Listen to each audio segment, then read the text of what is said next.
Modern dating is a mess, and feminism is one of the major reasons why. By dismantling long-standing expectations and norms that men and women used to operate within, feminism has helped create a culture where women are encouraged to see men as adversaries and men feel like they're walking on eggshells.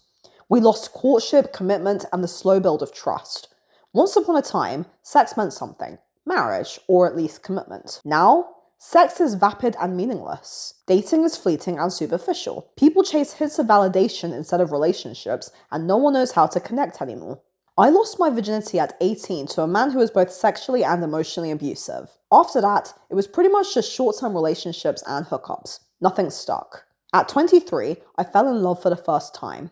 It was intense, mutual, and incredible, until it became suffocating and ended 9 months later. So I repeated a cycle. More hookups, then a healthy but incompatible 6-month relationship that ended when I became unwell. After being sectioned for 9 months, I came out of hospital this January and tried dating again later in the year. In the past, dating has actually been quite demoralizing. I noticed a few patterns in myself, such as romanticizing love. I grew up believing that love would save my life. That's what films, books, and our culture tells us. But romanticism sets us up to chase fantasy, not reality. I've imagined futures with men I barely knew. My goal has always been longevity and marriage, not short-term relationships, despite most of my relationships being short-term. Our culture encourages women to mock men. Even I've said men suck. But honestly, women suck too. A lot of my dating issues come down to my own habits, wounds, and impulses. And here's something people don't expect me to say. Most men have not treated me badly. My hookups and dates have been mostly fun. Not emotionally fulfilling, but certainly not cruel. Men have been tender, generous, and surprisingly vulnerable behind closed doors. They aren't the villains they're often portrayed as. So is the issue me or feminism? Both. I have my flaws, high expectations, high hopes, and insecurities I hide under confidence. I've craved love like it's a prize, even when I should have slowed down. I'm 28 and still haven't experienced truly steady, mature love. But feminism absolutely hasn't helped. It's encouraged women to be angrier, harsher, and more adversarial, and it's left many men unsure of their role. Feminism never wanted equality. It wanted to restructure society by erasing traditional male roles as protectors and providers.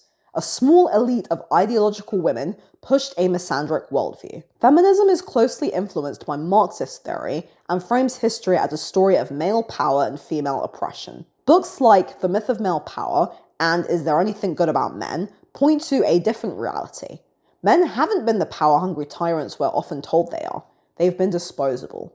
They've been the ones sent to war, doing dangerous jobs, and shouldering the burden of provision. When I moved into my new flat, every engineer, every plumber, and every Wi-Fi installer who came through my door was a man.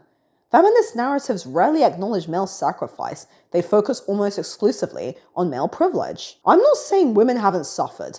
They have. But if we want real equality, we have to acknowledge male suffering too. I've been wronged by men, and I've also acted impulsively and emotionally, in ways that harmed my own relationships.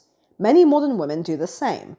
Blaming men for everything won't fix modern dating. Real empowerment is accountability, something feminism rarely prioritizes. That's why I believe in women's advocacy, which is about empowering women to take responsibility. For more information on that, check out the subreddit Women's Advocates, where we believe women can rise without hating men. Thanks for watching and subscribe for more content.